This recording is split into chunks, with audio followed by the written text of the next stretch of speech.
बेटे की मौत से फटा एक मां का कलेजा क्या सुरक्षा को तोड़ते हुए उसके जनाजे में हो जाएगी शामिल। जी हां, अतीक अहमद, अशरफ, असद और अब अबान। उत्तर प्रदेश के माफिया रहे अतीक के परिवार के 4 लोगों की अब तक मौत हो चुकी है, लेकिन अतीक की पत्नी शाइस्ता परवीन का अब तक कोई पता नहीं है।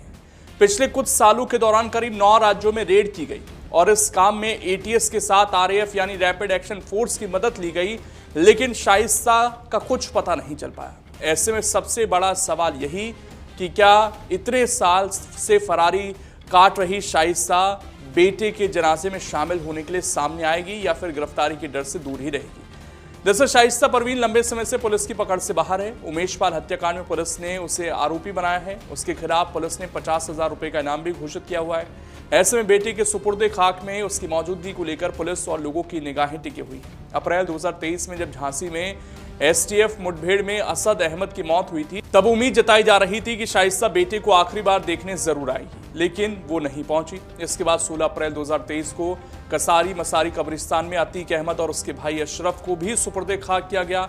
उस समय भी चर्चा चली थी कि शाइस्ता अंतिम संस्कार में पहुंच जाएगी, लेकिन बाद में ये सिर्फ अफवाह साबित हुई।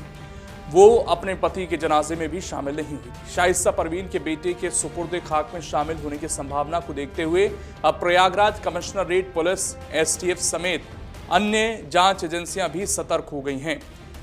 शाइस्ता लंबे समय से फरार चल रही है। एसटीएफ समेत अन्य एजेंसियां भी हर गतिविधि पर नजर रखे हुए हैं। पुलिस अफसरों का कहना है कि किसी भी स्थिति से निपटने के लिए जरूरी तैयारियां की जा रही हैं। हालांकि शाइस्ता के आने को लेकर अभी तक कोई आधिकारिक जानकारी सामने नहीं आई है, लेकिन पुलिस को शक है कि फरार चल रही अबान की मां शाइस्ता परवीन और चाची जैनब फातिमा अपने बेटे के अंतिम दर्शन के लिए प्रयागराज पहुंची। बुरके की आड़ में शाइस्ता और जैनब जनाजे में शामिल हो सकती हैं। सैकड़ों बुरका नशी महिलाओं की भीड़ में दोनों वांटेड महिलाओं को पहचानना पुलिस के लिए एक चुनौतीपूर्ण टास्क साबित हो सकता है, इसीलिए पुलिस अलर्ट मोड पर है। अबान को प्रयागराज के मशहूर कसारी मसारी स्थित पुश्तैनी कब्रिस्तान में दफनाया जाएगा। अबान को ठीक उसी जगह सुपुर्दे खाक किया जाएगा जहां उसके पिता अतीक अहमद, चाचा अशरफ और बड़े भाई असद की कब्र मौजूद है। आपको बता दें कि 24 फरवरी 2023 को वकील उमेश पाल की हत्या हो गई थी। प्रयागराज के धुमनगंज में हुई इस वारदात में उसके 2 पुलिस गनर भी मारे गए थे। तब सामने आए सीसीटीवी फुटेज में नजर आ रहा था कि असद गोली चला रहा है, गुड्डू मुस्लिम ने बम फेंका और साथ में गुलाम, साबिर और उस्मान भी थे। खास बात यह कि उस समय अतीक जेल में सजा काट रहा था। इस केस में अतीक, अशरफ, असद समेत 9 लोगों को आरोपी बनाया गया। बाद में इस लिस्ट में शाइस्ता का नाम भी शामिल किया गया था।